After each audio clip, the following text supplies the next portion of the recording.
Good morning, and thank you so much for joining us today for CDFA's Capacity Building Application Writing Workshop. My name is Melissa Latham. I'm the Director of Communications and Policy at CDFA, and we greatly appreciate you spending this morning with us. As part of today's agenda, we'll jump in and revisit how the tax credit works. We'll talk a little bit about what to expect with working with CDFA. And then we'll dive in to the bulk of today's presentation, which will be providing an overview of how to submit a successful application. We'll discuss some additional resources available to you, and then next steps as you consider advancing an application to CDFA's capacity building program. We are recording today's session, and we will share that recording along with the presentation slides and additional relevant materials in the coming day or so. We do anticipate this morning that we'll run from now until about 11:30. That does include time for questions. So as they come to you, please add questions into the Q&A box. We'll be monitoring that throughout the presentation and pausing to answer your questions this morning. And if you could take a moment in the chat box, just introduce yourself, the organization that you're representing here today, and if you'd like to share a few reasons why you're interested in the capacity building program or the potential project that you're looking to apply for resources to support, that would be much appreciated. And without further ado, I'll toss it over to our team members to introduce themselves. You'll be hearing from them throughout this morning's presentation or engaging with them throughout the application process. So we'll start with Nate. Thanks, Melissa. My name's Nate Olson. I support the CDFA with their grants management system as well as data and technology. So you might interact with me if you ever run into any issues with GMS. Thanks.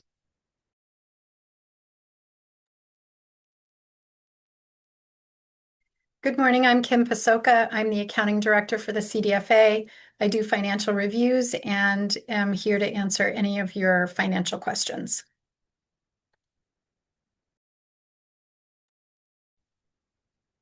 Good morning. My name is Melanie Steenbeck. I'm CDFA's contract manager, and I'm the person that you'll be interacting with when you're registering for CDFA's grants management system. Thank you. Hello, everyone, and welcome this morning. I'm Molly Donovan, Director of Economic Development, and I direct the Capacity Building Program, and I'm on the Grants Review team.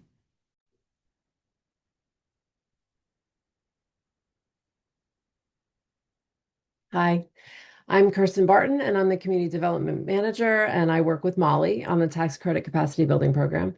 If your project's selected, I will work alongside you during your preparation for selling the tax credits and to better understand how CDFA can support you during your tax credit award lifecycle with CDFA. Good morning. My name is Betsy McNamara. I'm a consultant based in Concord, and I've been working with CDFA to oversee the tax credit programs. And I am a reviewer of the capacity building tax credit process. So you may interact with me if you apply. All right, and without further ado, go ahead, Betsy. Let's jump in. And I am going to start you off with talking about working with CDFA. So CDFA is committed to supporting applicants and tax credit awardees throughout the entire process, from pre-application all the way through the end of a grant award or a tax credit award. We work closely with potential applicants during the pre-application phase to understand needs, align those needs with our technical assistance and financing resources, understand other potential sources of support, as well as help strengthen the project's capacity for success by addressing any potential challenges early on. The way we support a potential applicant through the pre-application part of your thinking about whether you're going to apply or not is we have a pre-application meeting, and this is something that we think would be very helpful for you after this webinar. It gives you the opportunity to meet with a member of the CDFA team, share very specific details of your project, and access guidance specific to your application. And then we'll provide feedback and have a better understanding of what it is that you're applying for. You will receive instructions on how to set up a pre-application meeting in the email that's a follow-up to this webinar. We also have our resource hub. It's an easy to navigate online platform that provides guidance on CDFA program objectives and eligibility, the application process, as well as how to successfully implement a project leveraging our resources. You'll find definitions important to your application writing there, such as community economic development. What do we mean by collaboration or community building? And what is asset-based community development? These definitions are also in your application and guidelines. So they're easy to find. The program's principal objective is to support communities, cooperatives, and nonprofits in building their capacity to advance community economic development and infrastructure projects that will support the needs of vulnerable community members. CDFA seeks to support its partners and their ability to achieve their mission in their communities by funding strategic initiatives at critical junctures and backing solutions led or co-created by historically vulnerable community members.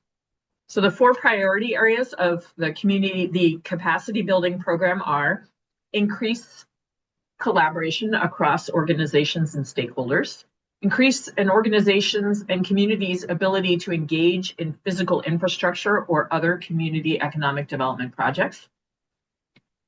Another priority is we want to resource projects led by and or directly benefiting priority populations, including organizations with high financial need, or resource projects in places with a high percentage of priority people or which are low wealth, rural, or distressed urban communities. The definitions of priority will be explained later. The available resources are up to $150,000 over 2 years for the capacity building tax credit program, or up to $75,000 a year. We have a total allocation of $750,000. So you can see it's a competitive program. And the deadline is March 26th by 4 p.m.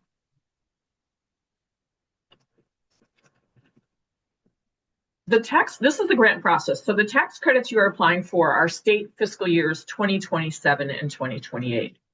For those that receive a tax credit award, we have a virtual tax credit 101 training on June 24th of this year. This is a training where we cover how to fundraise and manage your tax credit allocation. And then CDFA promotes the fact that you received a tax credit allocation by placing your project and all the current projects with tax credits on its website. On July 15th, we have a Managing Your Tax Credit Award workshop. Well, you will learn more about managing the award, such as reporting requirements, using the grants management system, and requesting the disbursement of funds. In July 26th, we ask that you begin your fundraising to secure your pledges for tax credits allocated to your project. All pledges for state fiscal year 27 tax credits are due by March 31st, 27, and businesses must make payments on their pledges by June 30, 2027. And then the same cycle repeats again in state fiscal year 28, which starts July 1, 2027. So this is a quick explanation of how the tax credits work. It's very different than when you apply to, say, the New Hampshire Charitable Foundation for a grant, and along with your acceptance letter, you get either a check or a notice of direct deposit for the money. Tax credits are different. What happens is you are awarded if you make it through the review process and receive a tax credit award, you're awarded an allocation of tax credits for a fundraising campaign. So instead of asking for cash contributions, you would secure tax credit pledges from businesses. The business pays the donation to CDFA. Once their donation is made, the business will receive a tax credit letter confirming the donation.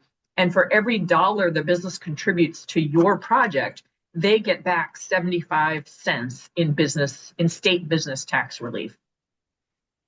The business can claim the tax credit on the business profits tax, the business enterprise tax, or the insurance premium tax, and they can carry forward the credit for up to 5 years.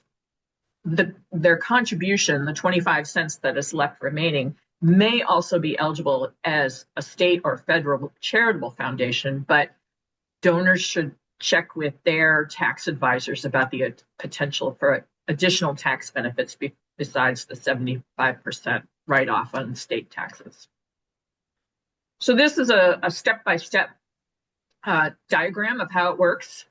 So step one is CDFA has awarded you your tax credit allocation. Step two, you'll secure pledges from New Hampshire businesses. Step three, the business pays the donation to CDFA. Step four, CDFA provides the businesses with a tax credit letter documenting the donation.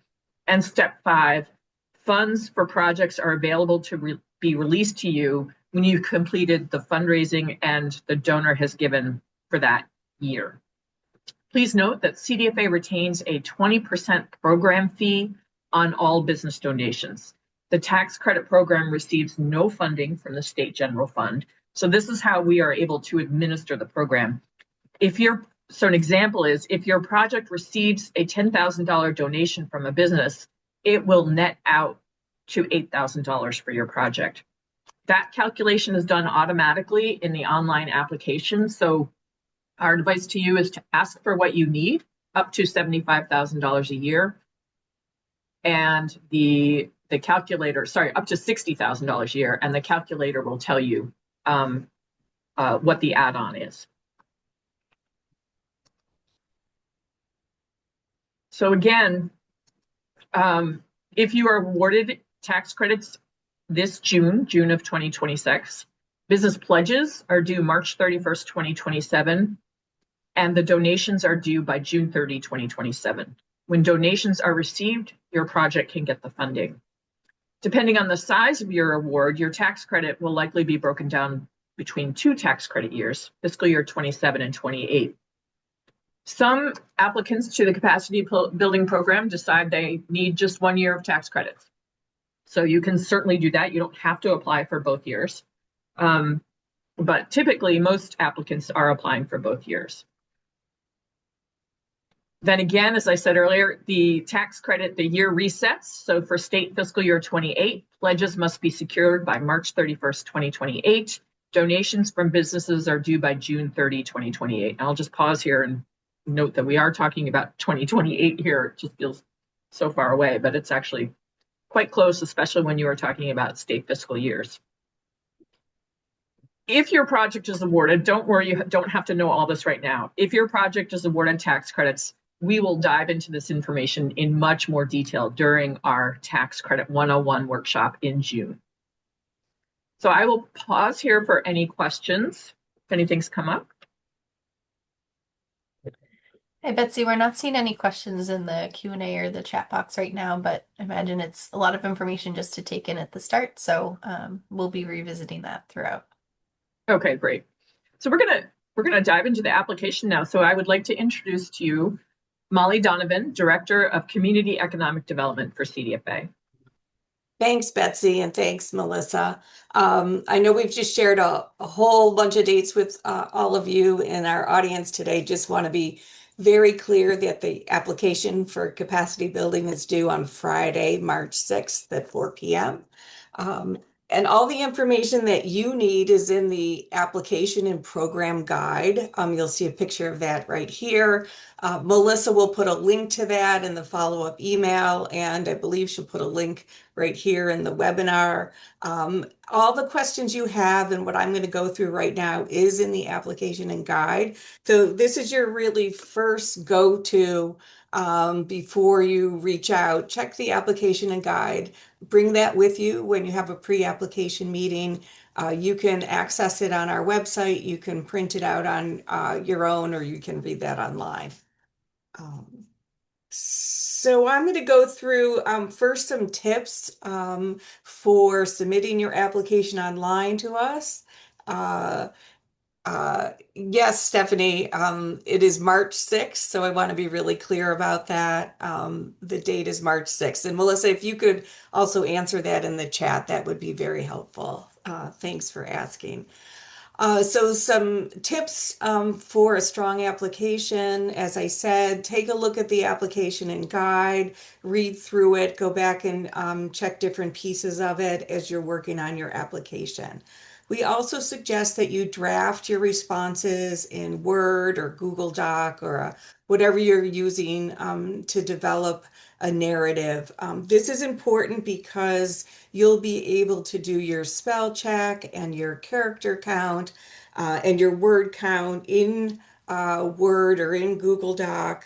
And you're not able to do that in our grants management system.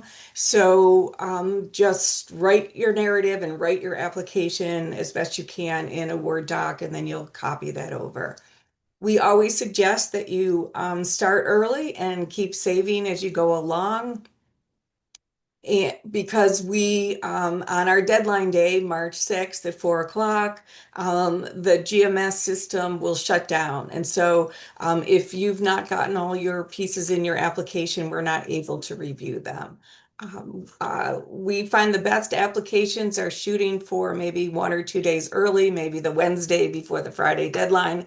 And that gives you a chance to reach out to us if you're having any technical issues with the grants management system. Nate will talk further about the grants management system in just a few slides. So very important is to think about your readiness for this application. We'll also point you back to 2 previous webinars we've done. One is on the tax credit and capacity building program as a whole. We have a recording of that. And then we also did a separate webinar in December where we have a recording and we have the slide deck for that that talks just about capacity building. So if you're still unclear what we're looking for in terms of capacity, please go back and look at those resources. They will be included in the follow-up email. In terms of readiness, first I want to say we recognize at CDFA that it has been a very challenging past 12 months for the nonprofit sector with the loss of state and federal funding. And so we know this is a difficult year and capacity is a really important topic for you all. And so share your story. We're eager to hear that. We're eager to understand what's happening in the sector as well. So we'll be looking at your readiness as well as the public benefit of the program or project or capacity that you're suggesting. And you need to be very clear on what the public benefit and public purpose is. Under the readiness narrative here on the slide, these are not ranked, but these are all the things we look at and we encourage you to look at as you're preparing your application. We want to make sure you've engaged your community and you have support. So that would mean engaging the populations you're serving. It may be a geographic area. If you have a program project or your mission is focused in a downtown or a neighborhood, it might be partner support. So we want to know that you've vetted what you're applying for, what you're looking to do with others in your community, and that they are supportive and they've impacted and strengthened an application. We'd like to see proven need. And we also want to know that you can't get these funds elsewhere. As Betsy said, this is really competitive funding. And we know that not a lot of organizations are funding capacity building. So please share what your need is with us. Under organizational capacity, we need to know that you have some capacity to carry out not only the program or project that you're proposing, but also the capacity to sell the tax credits. So if you're an emerging organization or a new collaborative or a new partnership, that's fine. But please consider who's going to carry out the work that you're proposing to do. We're interested to know if you have networks within the business community, existing networks, or even just contacts or connections in the business community that will help you sell the tax credits. If you don't yet have those, that's okay. We will work with you if you're awarded to help build that initial list of businesses in your community that you may reach out to. And then we're also looking for leadership. What kind of leadership are you providing on this project and in your community, and how will you carry out the work that you're trying to do? So please consider all these readiness areas as you write your application. And in terms of our evaluation, I'll give you a second to look at this slide. I'm really talking about the quadrant that has the arrow next to it. And so in terms of reviewing the application, we want to see high public benefit and public purpose. And sometimes we call it low readiness, but it's really low capacity. So if you have full capacity to carry out your work, then we're going to determine you don't need capacity building funds. We want to understand that the capacity you need is really to build your organization, strengthen your organization, to move on to a new set of work or a different set of work, or to support priority populations that you're interested in supporting. Um, some of the examples that I would give here that we went in detail in the last two webinars are if you're looking to, as an organization, to move from all volunteer to a first staff person, you might need a consultant to take you through that process.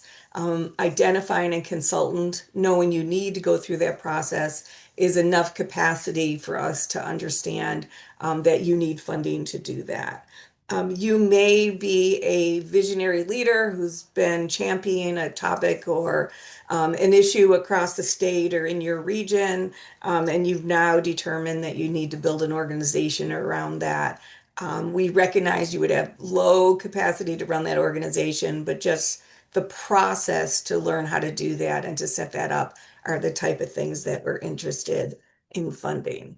So that's what we're looking for in our evaluation process. Next, I'm going to go through the application outline. So there are 6 sections to the application. I'm going to talk about the first 3 because the narrative requirements, which is number 3, have several sections, and I'll go through those when we get to them. But why don't I start with the first component, which is the applicant information and project information. And just a reminder, all of this information you're going to do in Word or Google Docs, and then you're going to begin to copy into the grants management system. So applicant information, it's where you would expect to start with a grant application. We'd like to know your organization's name, your project name, your address. In your project name, you don't have to spell everything out. We love it to have a project name because if you are funded, it carries with you in terms of your selling tax credits. We're also going to ask you about several roles. So we do require that there's an authorized official on your application. What that can mean is that that is the person that will certify that you as an organization are putting in this application. So if you're a staff member, the authorized official might be your executive director, might be your chair of the board, or some other member of your board. If you're a municipality, it may be that you are a staff person in a town and it's your town manager. And there's further information both in the application and guide and further in these slides about the authorized official. Then we want to know the primary contact, which is the person that we would be working with over time, and that's really championing the application through the process. If you're using a grant writer, we'll ask for you to identify that, and that's perfectly fine, and we're happy for applicants to have used grant writers. In some cases, applications may be using a fiscal sponsor, so we're going to be asking for information about the fiscal sponsor's name and information about the fiscal sponsor. So for most of you, you will not use a fiscal sponsor, but we are finding over the last few years that if you are a new initiative, if you're an emerging organization, if you've applied for a 501c3 and have yet to receive it, if you are a collaboration that's not looking to become a 501c3. So all of those are perfectly acceptable applications. You will need a fiscal sponsor because the fiscal sponsor is responsible for the legal and financial bearings of your project or your organization or your collaboration. The fiscal sponsor should be aware of what it means to be a fiscal sponsor. They have certain roles and responsibilities under this financial status. We do require that you have an agreement with your fiscal sponsor, so a written agreement. Those usually take the form of a memorandum of understanding that's signed with both parties. We want to make sure that both your organization or your collaboration and the fiscal sponsor have had a meeting of the minds and have agreed to this fiscal sponsorship. The fiscal sponsor is actually the applicant in this case. This is a threshold requirement. So if you are not able to pull all those pieces together, we will be challenged to review the application. As you can see here, we have more information on fiscal sponsorship. I know this is a complicated process for those of you who are new to it. We think we've simplified it. You can also work with Kirsten Barton on our team, who's really expert on fiscal sponsorships. We can talk about this in the pre-application meeting. So don't let this scare you off at this junction. We just want you to know that there are some requirements if you're using a fiscal sponsor.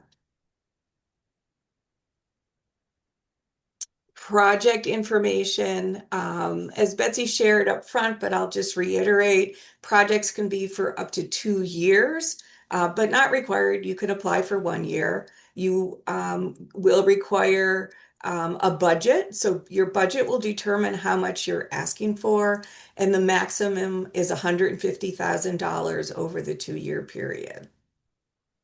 We are going to ask you at this point in the application if you would like to complete the tax credit sales or fundraising in year 1. So let me explain that just a little bit to you. In the capacity building program, we recognize that this type of fundraising, sometimes any type of fundraising, is new to many of you. And that you lack the capacity to do the fundraising in the first year. So it's up to CDFA's discretion to determine whether we might assist you or might do the fundraising in year 1. But we also find applicants that have the capacity for the fundraising or the selling tax credits, and they're ready to go, and they don't need our support. So just answer this question as honestly as you can. If you are selected for support selling the tax credits in year 1, and even if you're going to sell your own tax credits in year 1, we do provide training. Betsy will work with you in terms of helping you get your case for support pulled together, identifying and pulling together a list of businesses that you'll solicit. So we are here to support that effort. And we will, as I said in the review process, determine where and when CDFA will assist in that year 1 of the fundraising.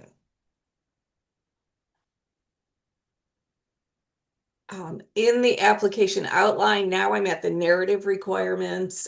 As I said, there are several parts to the narrative requirements that I'll go through. This is where you're going to tell your story and all the pieces of your story. So some tips here. These are really tips from those of us who read all these applications. And for you to be thinking about how you're going to put your narrative together. So always important to be very clear and state the problem using data that you have, or you can look on CDFA's website and take advantage of the data that we provide about communities and the changes they might be going through. So we want to know what problem it is that you're looking to address. And then we want to know what capacity you need, how you're going to address the problem or the challenge or the opportunity that you're working on. So we want you to be very clear on that. We do find that applicants are good at sharing what the challenges are across the state and why they are problematic and how they are impacting people in our communities. I would say make sure you spend time on thinking through what it is you're asking to do, what you're hoping to do, and what that looks like over time. We do have a character limit in each section of the narrative. It's about 2,000 characters, which is about 3 paragraphs. But you do not need to fill in the whole box. If you can answer a question and you can be very clear and complete in your sentences, we'll take shorter answers. So don't feel you have to meet all of the character recommendations in each question. All right, in the narrative, there are 6 areas that we're going to be asking you for. This is the writing section. This is, as I said, where you're telling us your story.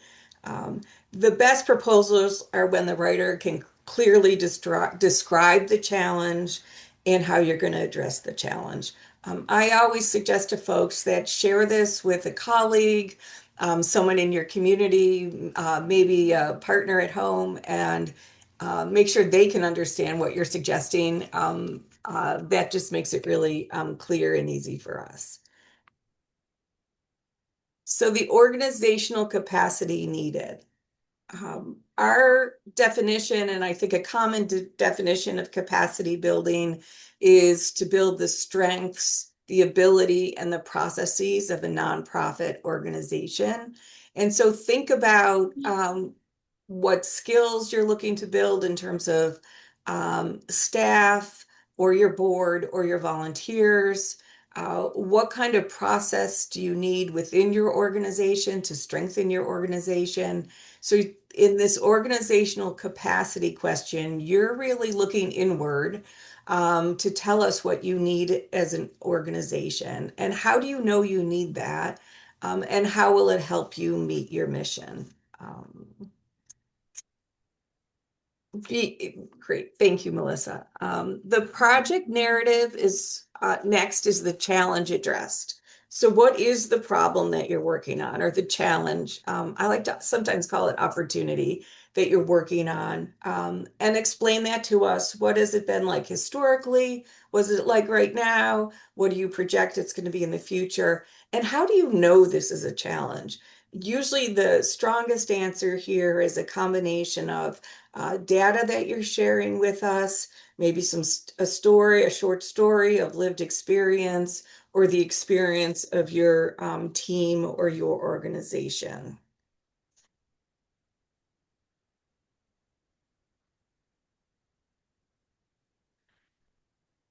Priorities addressed.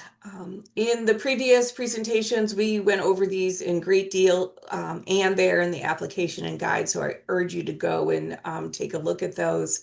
But we'd like to know how the capacity you're looking to build might address any or all of the following. These are not in ranked order here on the slide, just sharing these with you. We're looking for projects that are collaborative, that possibly have strategic alliances and or partnerships in your community economic development areas. So consider whether you're working one-on-one with another organization to better address a problem in a community.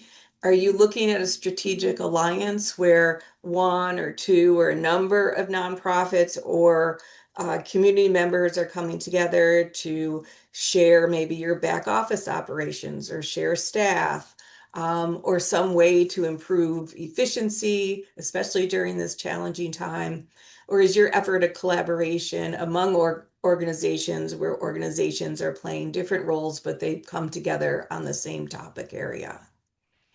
We're also looking for place-based strategies that support the priority populations and revitalize community. So by place-based, what we mean is there's a geographic definition. Are you working in a neighborhood? Are you working in a village center, a main street, a downtown, a commercial area? How does what you're trying to do impact place? And particularly, how does it impact place for priority populations? Next, we're always interested to fund innovative models of governance, programs, initiatives, and organizations. So if you have something new to try, if you've seen a model in another part of the state or from another state, and you want to try something that's not yet been proven here in our communities, we urge you to apply for that. We think some of the best applications we fund have been for innovative things, innovative initiatives that are improving people's lives and community, and that can ultimately be replicated by existing organizations or other organizations across the state. So we're willing to take a chance on innovation. And then finally, community engagement efforts are important, as I said early, in every application. And if you have a project or proposal that's largely around bringing community together to set priorities, to address a challenge or a problem, to look at reinvestment in their community, any community engagement efforts and community engagement planning is very important to us in terms of capacity building. Here are the definitions of our priority populations and priority areas. These are listed in the application and guide. We've been using these for several years. The source of these are the analysis of impediments to the fair housing choice in New Hampshire. So these are the populations that we're primarily interested in serving. We recognize there may be other priority or emerging priority populations in our state. So please come to us if you have additional priority populations. Be prepared to tell us the story of how they're a priority and what data tells that or what experiences tell that. And we'll certainly take a look at that. Priority areas are places with high need, as outlined in our community progress indicators, which you'll find in the resource pages of our website. And so we're really looking at serving communities that have not had investment or reinvestment and are really in need of this. And so if you're serving priority populations or priority areas, we will give preference to those applications in a competitive funding round.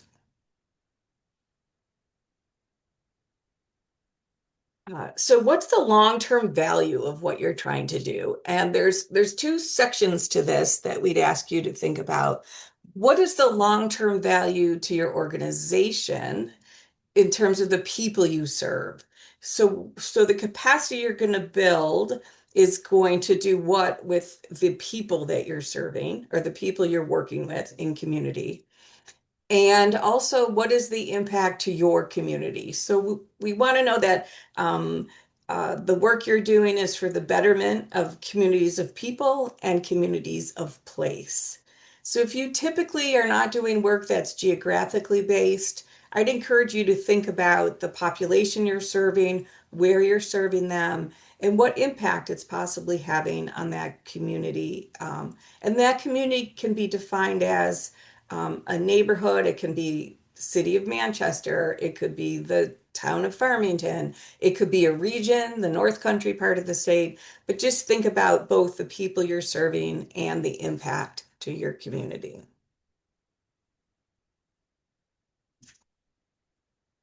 And then what is the impact of the funding to you as an organization? This is typically a one-time infusion of funds to your organization or your collaborative, your coalition that you're building. And what is the impact that you're going to see that's going to carry on beyond the 2 years of this funding? We're particularly interested in building the capacity of a specific area of your organization that you can then carry on and continue to build over time.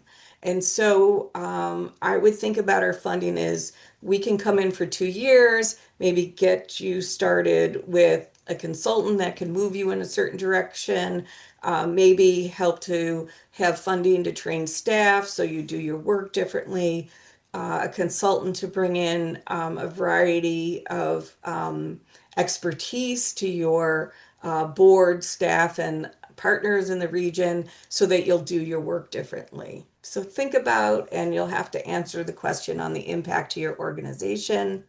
I will tell you that every nonprofit will tell us that they need capacity. We understand that you need more time and more staff, but we'd ask you to be far more specific than that in terms of your ask.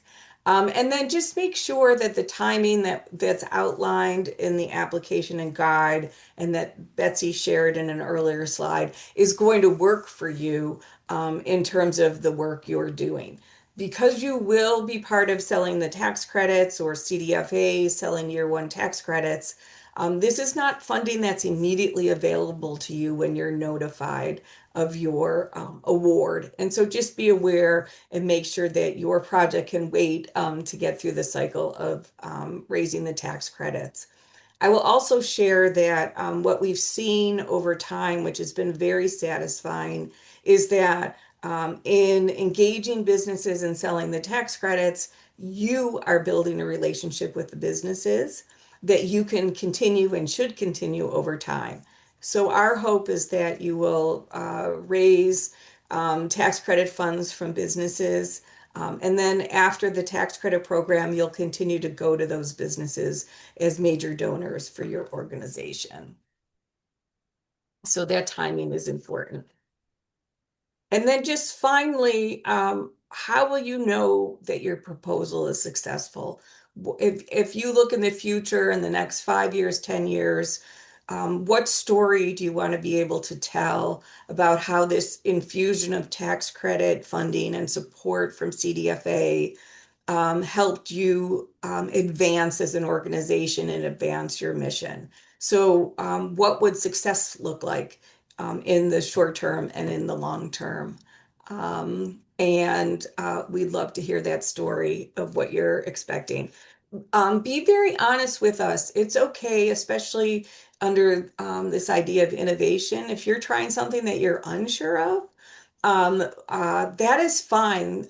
We understand that capacity building, it's kind of a squishy topic, and so you may set out to do one thing and you've learned four other things in the time that you've had your tax credits, and so it's sharpening your mission. That's perfectly fine.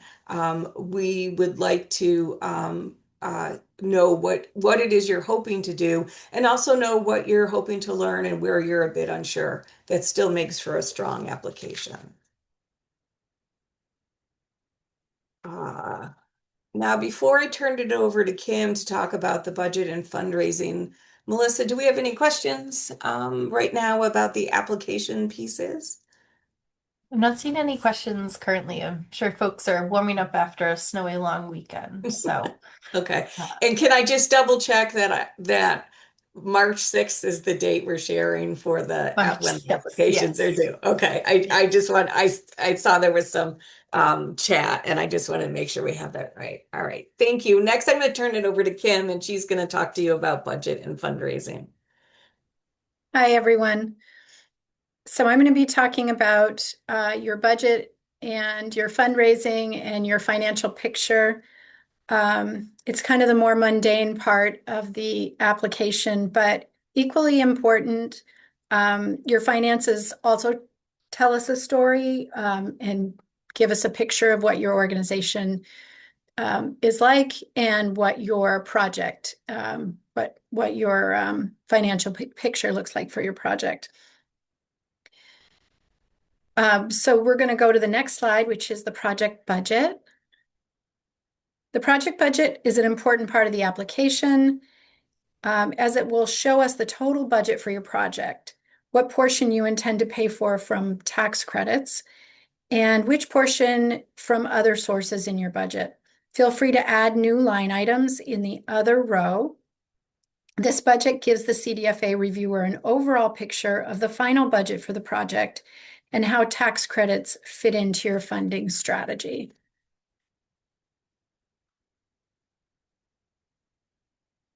In the budget narrative, please let us know what experience, if any, your organization has with raising funds. Share the story of how you have secured other funding, if at all, and how the tax credit award will help you find other funding. In the attachment section, you'll be able to add letters from donors willing to support your project.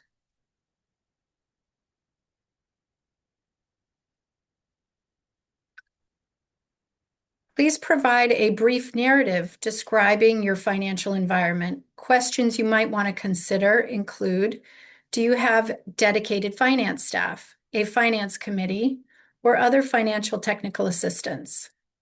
Who prepares your budget and your finances, your financials? What software do you use to manage your budget and financials, such as Excel or QuickBooks? Do you have policies or plans to create policies addressing cash handling and separation of duties? What other funding have you applied for or are receiving, and for what purpose? Is there anything else you'd like us to know about your organizational finances? Hearing you also may explain anomalies in your budget to actuals from previous or current years that are not easily explained on the income statement, such as use of board designated funds for a project or receipt of a large donation for restricted purposes. In the attachment section, this is where you're going to attach all of the documents. Earlier, it was mentioned that in the tips section, that it's important to assign people in your organization tasks in advance. I would say that this is important, especially for the finance team, because it takes some time to get your budget to actuals together in a format that is easily uploaded. So you want to give your finance team plenty of a heads up of what you're going to need in advance for this application. Some of the documents for organizational governance are the Articles of Incorporation, the IRS determination letter of nonprofit status, your bylaws, a list or link of the board of directors and their affiliations, your organizational chart. Even if you're a very small organization of 1 or 2 staff members and some volunteers, this visual is helpful. Proof of good standing with the state Secretary of State in New Hampshire. Financial documents we're looking for to have uploaded are your current fiscal year's operating budget and the budget to actuals for the prior fiscal year, if applicable. Current fiscal year's income statement or profit and loss, your IRS Form 990 or financial review statement or audited financial statements, if you were in operation the previous year. If you have yet to file for to the IRS, please provide your management prepared profit and loss and balance sheet for the previous fiscal year. If you have a fiscal sponsor, some of these documents would also come from your sponsor. There are examples of financial statements at the end of this slide deck for reference. The application and program guide is your main source for guidance, but please reach out if there are any questions it does not answer. I will now turn the next section over to Molly Donovan. Thanks, Kim. Finally, just want to share with you that there's a certification section, which is the last section in your application. We want to ensure that you have support from your board of directors or your municipal leaders And there's a certification form that is required. I spoke to this earlier. We want to make sure that this is not a solo application, but that your organization and the governing bodies are supportive of what you're applying for. There is a form that you will download and you will fill out and sign and scan and then upload back to the grants management system. And we require that every organization submits this authorized official forms. This confirms several things, that all the statements that you've shared in your application are true and accurate, and that the application is being submitted with the full knowledge of your leadership, that your organization follows the New Hampshire conflict of interest laws, and that you acknowledge that information that's created, obtained, accepted by or on behalf of CDFA are potentially subject to compliance with the right to know law. So that's all spelled out in the GMS application. If you've applied for other grants to other organizations, this may feel familiar to you. I think that's it for the financial. I'm sure that's it for the financial section and the certification section. So let me pause and check in with Melissa to see if we have questions. We just have one clarification that we will share links to any guidelines and applications following today's webinar. So you'll receive this recording, the presentation slides, as well as links to our application and program guide and other relevant materials in that follow-up email. So just confirming that. But otherwise, I'm not seeing any other questions at this time, but we will have time at the end even and throughout the rest of the presentation to answer them. So please drop them in as they come up. Great, thank you.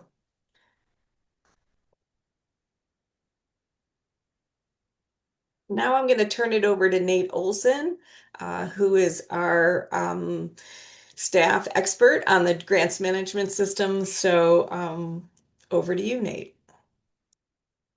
Thank you, Molly.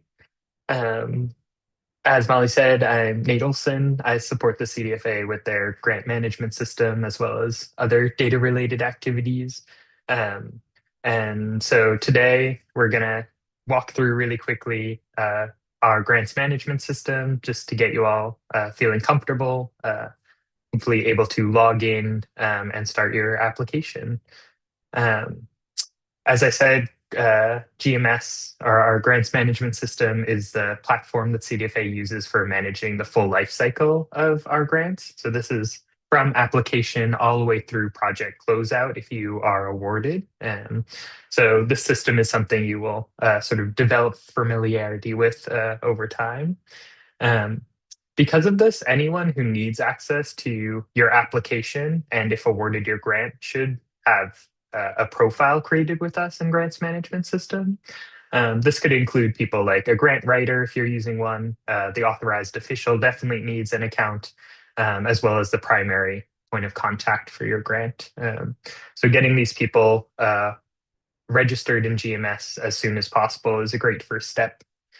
For our grants management system, it's especially important that everyone have unique login credentials into the systems. So users shouldn't be sharing accounts or passwords. Additionally, users should only have a single GMS account. So for example, if you have a GMS account already, perhaps you've applied to a prior funding round or some other CDFA program, you'll use that same account to apply for this program. For new users, the first step is to register at www.nhcdfagrants.org. And if needed, we've created a detailed step-by-step registration guide that you can reference to help you through the process. You'll find that linked on the GMS page of the resource website and directly here on this slide.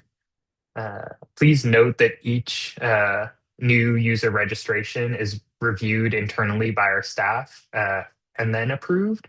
And that process can take around 2 business days.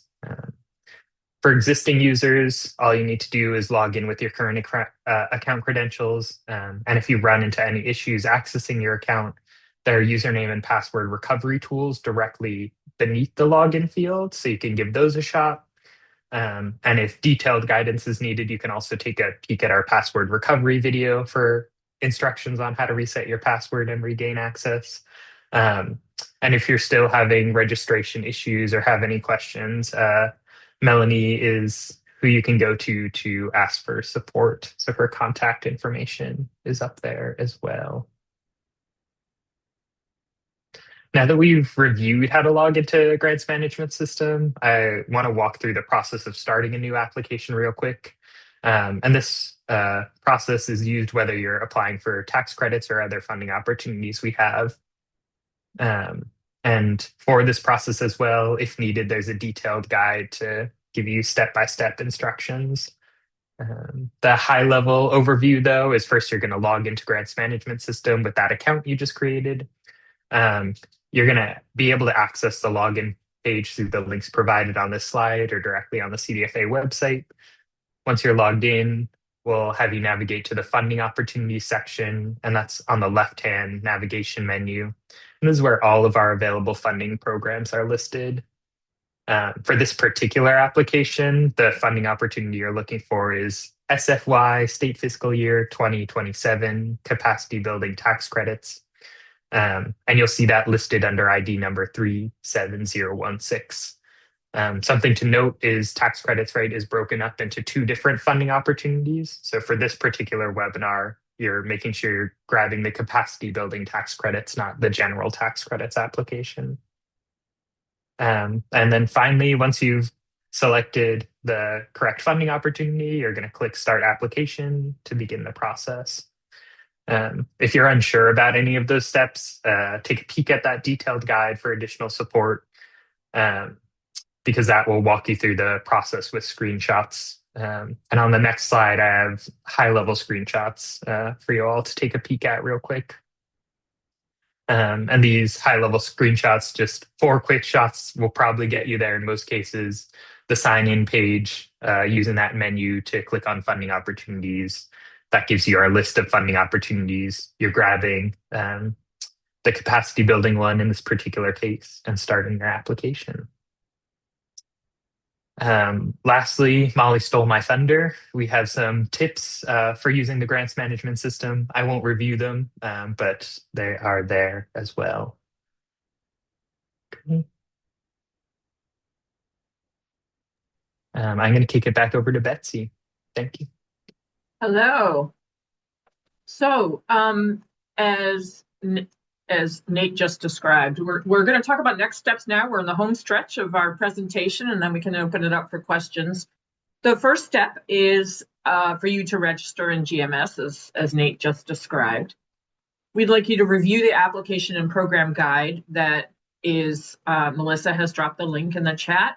You will also, as a follow-up email, receive an email that contains a recording of this presentation, a copy of the slides, so you may use them for reference, and links to the application and program guide and the other resources that Melissa has dropped in the chat throughout this. So you'll have them all in one place. And then the last thing is for you to please schedule a pre-application meeting with somebody, with us. And that follow-up email that you will receive after this webinar will include a link to set up that pre-application meeting. I'm going to walk you through the application timeline. It is available on GMS now, the grants management system, and you do have access to a PDF of the application and guidelines. So for right now, we have our pre-app meetings are happening this week through the 6th, February 6th, February 8th through the deadline, which is again, March 6th, 2026. We have, you can check in with folks regarding technical assistance. The deadline is March 6th at 4 p.m. I want to emphasize again that the system shuts down at 4 p.m. So even if you just have one more thing to upload, but you're not done by 4, you will not be able to submit. So please plan to submit in best case scenario 2 days early, maybe one day early just to make sure there are no technical issues. Then March through May, the team at CDFA conducts a thorough analysis and evaluation of all the applications received.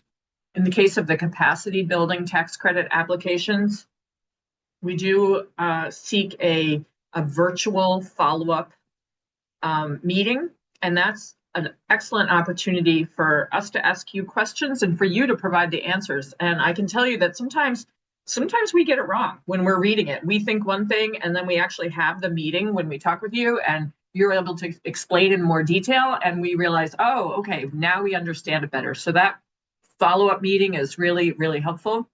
And as somebody myself, as a consultant, I've written an awful lot of grants. That opportunity is fantastic because sometimes in applications I've written, I wasn't as clear as I could have been. And so having that one-on-one conversation with folks afterward, after this application is submitted and they've had a chance to review it, gives me, as the grant writer, the opportunity to clarify and explain things in a way that the reviewer can understand. So it's very, very helpful. The week of June 8th is when you'll receive a notification of whether your project got an award or not. So a little more about pre-app meetings. These meetings are a really great opportunity for us to learn more about your project, all the specific details and nuances of your projects, answer any questions you may have about the program or the application, and we can provide specific guidance on your project. Again, the follow-up email from Melissa will include a link to set up a pre-application meeting, and those meetings will start taking place tomorrow, the 21st through February 6th. And if you, of course, experience any difficulties in setting up an application, just let us know. Sorry, not an application, a pre-application meeting. If you have any difficulty with the link, just let us know. We're here. And that is it. We are now welcome any and all questions and encourage you to avail yourself of the team while you're here and then set up a pre-app meeting afterward. Absolutely. And Betsy, this might be good for you and or Molly to address, as we have a question around, could you provide some more examples of the types of consultants that you funded? Your early example involved a consultant on the issue of transitioning from an all-volunteer organization to hiring staff. What sort of consulting does that involve? What are some other examples? Molly, do you want to start, or I can? Yeah, I'm happy to jump into this, but Betsy, please add where you'd like. So in the example that I shared, in the development of nonprofits, there's very specific transitions nonprofits go through, and the first one is usually from all volunteer to hiring a first staff person. And there are consultants who are expert in the processes that nonprofits go through. And so they would work with the board to determine what the board roles are. They'd work with a new executive director to define their roles, talk about communications together, setting policy, and et cetera. So there are consultants that will work on that. Some other examples of consultants that we funded an organization called Good Work on the Seacoast, and they've had a couple different consultants come in to work with a number of nonprofits on the Seacoast. So they needed a facilitator, so really someone expert in facilitating and coalition building or partnership building. And so they worked with this 12 nonprofits over the course of a year. Then there are also, I'm thinking about, there are consultants in community engagement, project we funded last year in the city of Franklin, maybe 2 years ago. They needed to do some engagement in their community. They wanted to do focus groups and one-on-one interviews and some creative outreach to their school communities. So they hired a consultant to lead that effort in their community.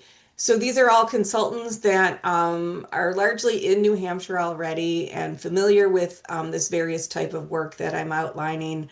I would suggest that if you're interested in this, you could look at the Center for Nonprofits that provides training. And Betsy, you can jump in here, but they used to keep a list of nonprofit consultants. And we can also talk about it at a pre-application meeting. So Yeah, the New Hampshire Center for Nonprofits does keep a list of, it's in under their resource directories. And there is a directory of consultants that work with nonprofits, consultants that work with nonprofits in New Hampshire, and you can divide it up by skill set that you're looking for. So in a search. So it's really easy. Great, thank you. Those are awesome examples of the different types of work that can be pursued with capacity building. We do have another question about the grant writing assistance program and whether that is still open. And actually that application closed on Friday. And so those final decisions on who will receive grant writing assistance will happen in the next 2 weeks or so. And Yeah, the grant writing assistance application opened in November. So we had 3 rounds of deadlines. November 15th, December 15th, January 16th.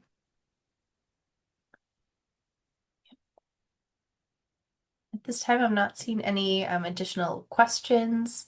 As been noted, we'll be following up with an email that provides a comprehensive overview of the resources discussed today, along with the webinar recording, presentation slides, and instructions for scheduling a pre-application meeting. So please do take a look for that in your inboxes and take advantage of the opportunity to talk about your potential projects and specifics related to that in a pre-application meeting with CDFA staff. So thank you so much for sharing your morning with us, and we hope you have a great day and great rest of your week. Take care.